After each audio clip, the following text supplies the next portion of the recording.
एक ओंकार सतनाम करता पुरख निर्भव निर्वैर अकाल मूरत अजूनी सैभं गुर प्रसाद। अंग 63वां। श्री राग महला पहला मीन्स ये गुरु नानक देव जी की रचना है। डूंगर देख डरावणो पेयड़े डरियास। आध्यात्मिक जीवन के शिखर को एक ऊंचे पहाड़ की तरह देखकर जीव स्त्री को डर लगता है और मायके मीन्स इस लोक में विचरण करते हुए भय बना रहता है। आध्यात्मिक जीवन के शिखर पर मीन्स आत्मा के अध्ययन के जो आत्मा का अध्ययन करते हुए जो जीवन जिया जा रहा है उसके शिखर तक पहुंचने पर वो एक पर्वत की तरह है जिसमें सहजता से धीरे धीरे स्टेप बाय स्टेप चढ़ा जाता है। जब हम इस लोक में है ना, इस लोक को मायका कहा जाता है गुरबानी में, और जो परमात्मा का घर है जहां हमें मृत्यु के बाद जाना है वो ससुराल है। तो क्या कह रहे हैं गुरु महाराज? आध्यात्मिक जीवन के शिखर को एक ऊंचे पहाड़ की तरह देखकर जीव स्त्री को डर लगता है और मायके अर्थात इस लोक में विचरण करते हुए भय बना रहता है।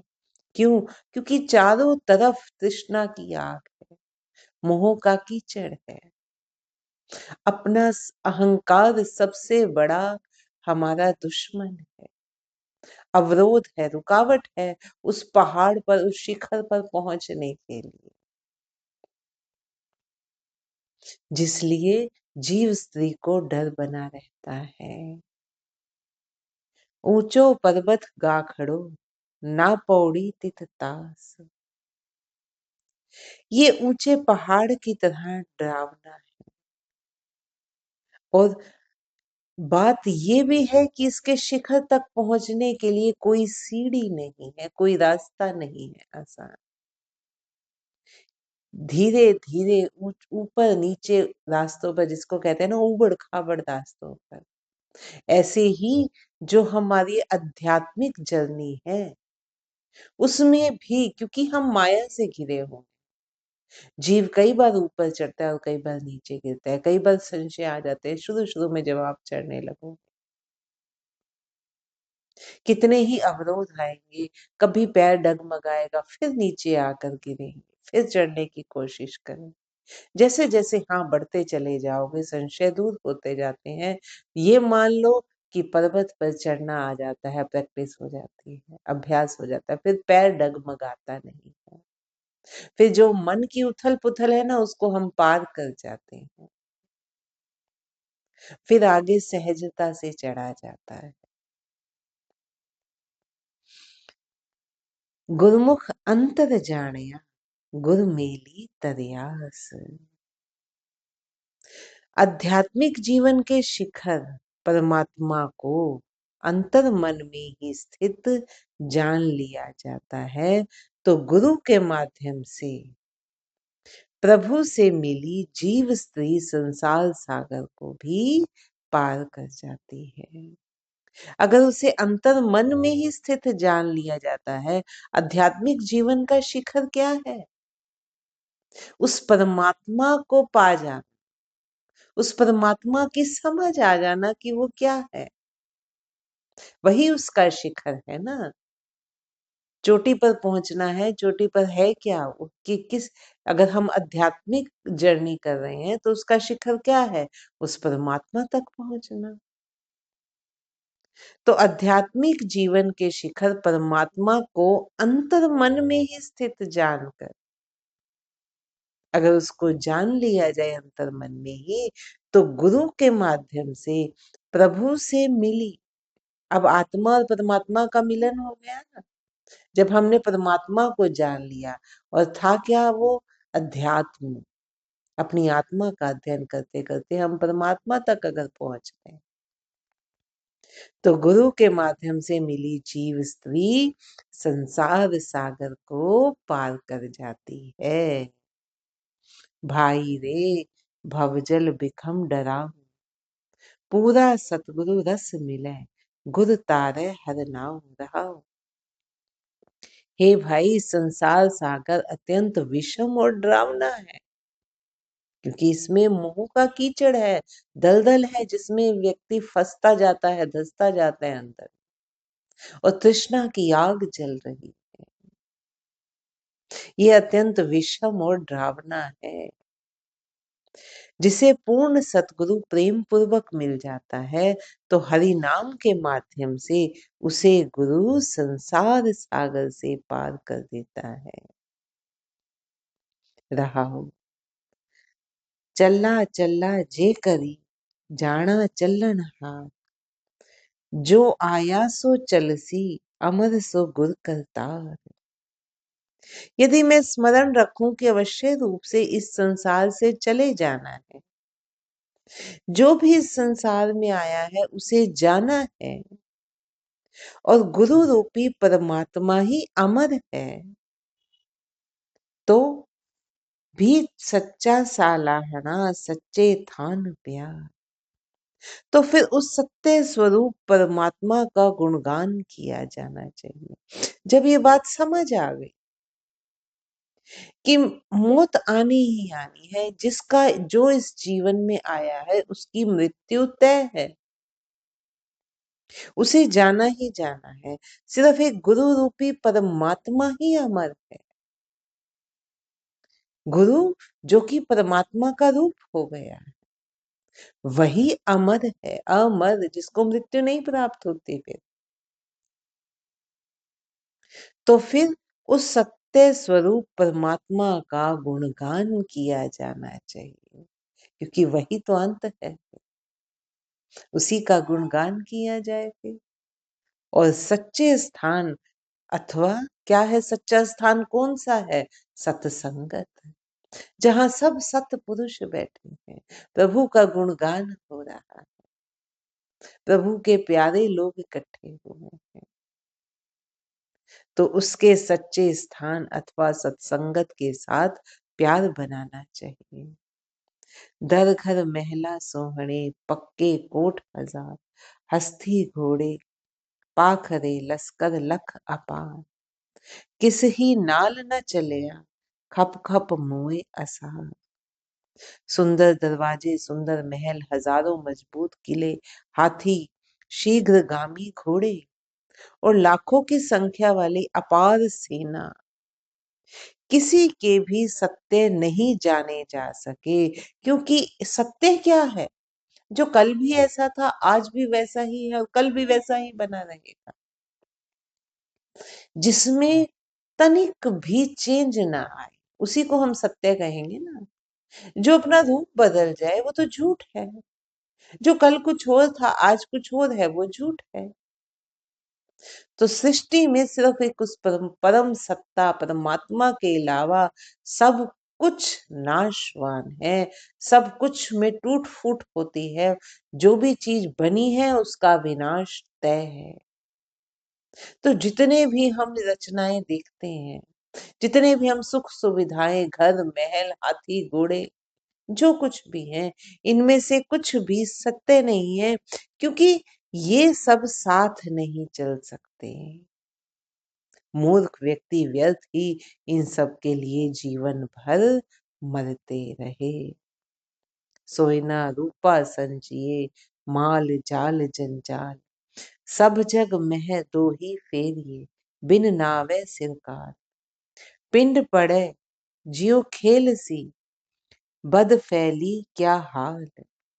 यदि सोना चांदी इकट्ठा करते रहे तो ये सारा धन माल जंजाल बनता जाता है। इकट्ठा कर लिया, लेकिन अब इसको संभाले कहाँ, छुपाए कहाँ, ये जंजाल बन जाता है।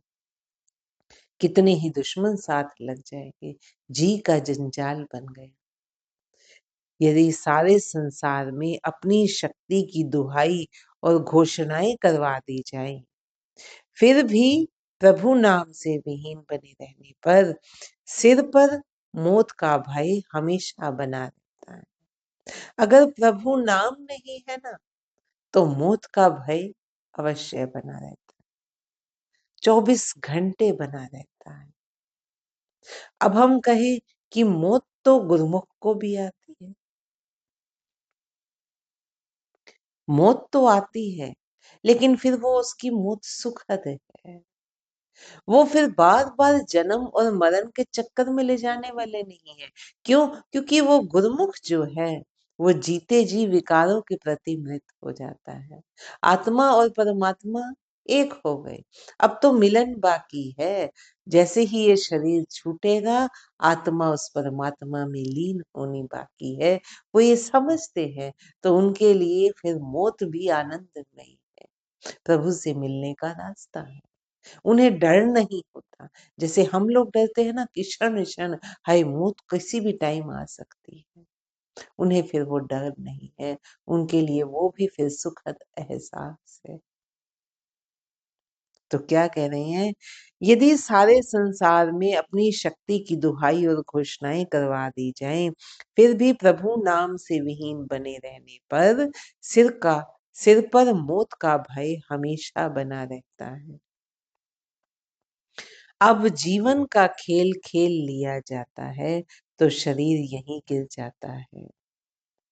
पढ़ रहे थे ना, पिंड पड़े जियो खेल सी। ये जीवन का खेल खेल लिया जाता है, तो शरीर यहीं गिर जाता है। बद फैली क्या हाल, उस समय दुष्कर्म करने वालों का हाल बुरा ही होता है। पुत्ता देख विगसिए नारी सेज भतार, चौवा चंदन लाइए कापड़ रूप सिगार, खेहू खेहे रलाई छोड़ चले घर बार। पिता अपने पुत्रों को देखकर खुश होता है, पति अपनी शैया पर स्त्री को देखकर खुश होता है। इस शरीर को इत्र चंदन आदि लगाया जाता है और सुंदर गहने कपड़ों आदि से श्रृंगार किया जाता है, परंतु अंततः शरीर मिट्टी होकर मिट्टी में मिल जाता है और अभिमान करने वाला जीव घर बार छोड़कर चल पड़ता है। इस दुनिया को, अपने घर को छोड़कर वो चल पड़ता है। मेहर मलूक कहाइए राजा राव के खान, चौधरी राव सदाइये जल बलिए अभिमान, मनमुख नाम विसारया ज्यों डव दद्धा कान। व्यक्ति अपने आप को सरदार, सम्राट, राजा राव, खान, चौधरी इत्यादि के रूप में बुलाया जाना चाहता है। हम सब यही चाहते हैं ना कि बड़े से बड़े ओहदे को प्राप्त हो, और इसी अभिमान में जला भुना रहता है। जितना बड़ा उसका ओहदा होगा, उतना ही उसका अभिमान होता है। सुनते हैं ना मंत्रियों को कैसे कैसे हाल करते हैं वो आम जीव, आम प्राणियों को ऐसे समझते हैं तो कीड़े मकोड़ों की तरह, इतना बुरा व्यवहार करते हैं। वो क्या है? वो अहंकार है उनका। तो उसी अभिमान में वो जला भुना रहता है। मनमुख व्यक्ति ने प्रभु नाम विस्मृत कर दिया और वह ऐसे जला हुआ है जैसे जंगल की आग में जला हुआ सरकंडा है। जिसने, जो मनमुख है, मनमुख कौन है? जो मन के पीछे चलने वाला है। तो वो ऐसा व्यक्ति प्रभु नाम उसने विस्मृत कर दिया, भुला दिया है।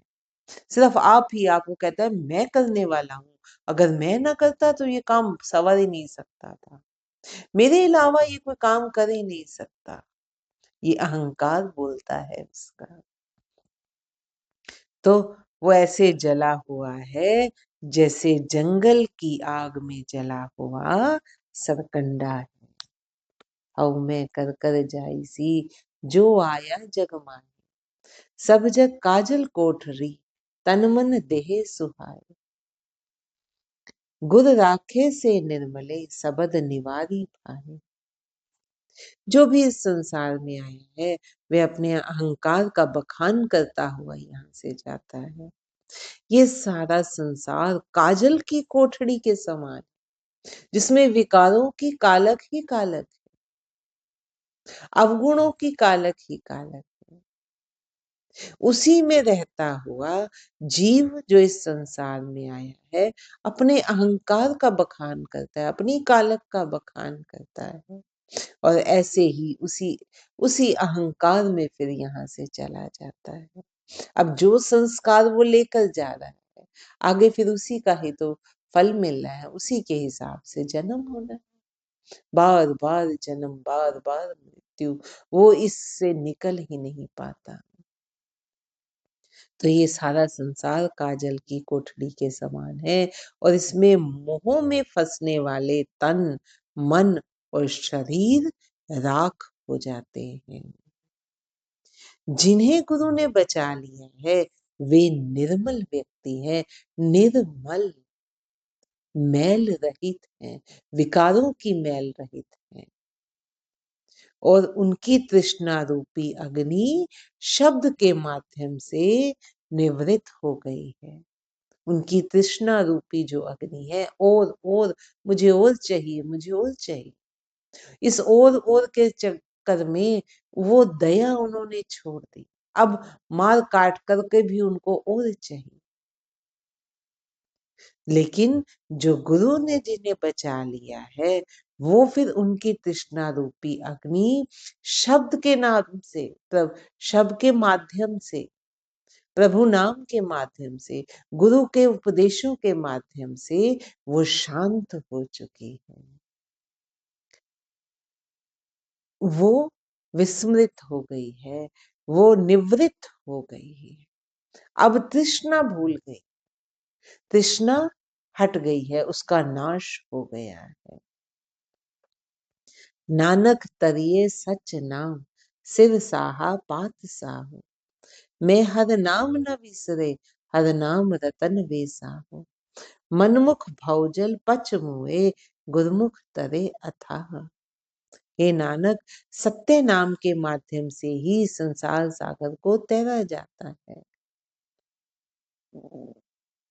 नानक तरिए सच नाम, सिर साहा पात साहो। हे नानक, सत्य नाम के माध्यम से ही संसार सागर को तैरा जाता है, क्योंकि परमात्मा का नाम ही सम्राटों का सम्राट है, पातशाह, पवित्रता का शाह है, इसीलिए पातशाह है, सम्राटों का सम्राट है परमात्मा। मुझे कभी भी परमात्मा का नाम विस्मृत ना हो, क्योंकि हरि नाम रूपी रत्न का ही मुझे भरोसा है। मनमुख व्यक्ति इस संसार में ख्वार होकर मर जाते हैं। मनमुख भवजल पच मुए, गुरुमुख तरे अथा। इस संसार सागर में मनमुख व्यक्ति ख्वार होकर मर जाते हैं, और गुरुमुख व्यक्ति इस अथाह सागर को तैरकर पार हो जाते हैं। मनमुख भवजल पच मुए, गुरुमुख तरे अथाह।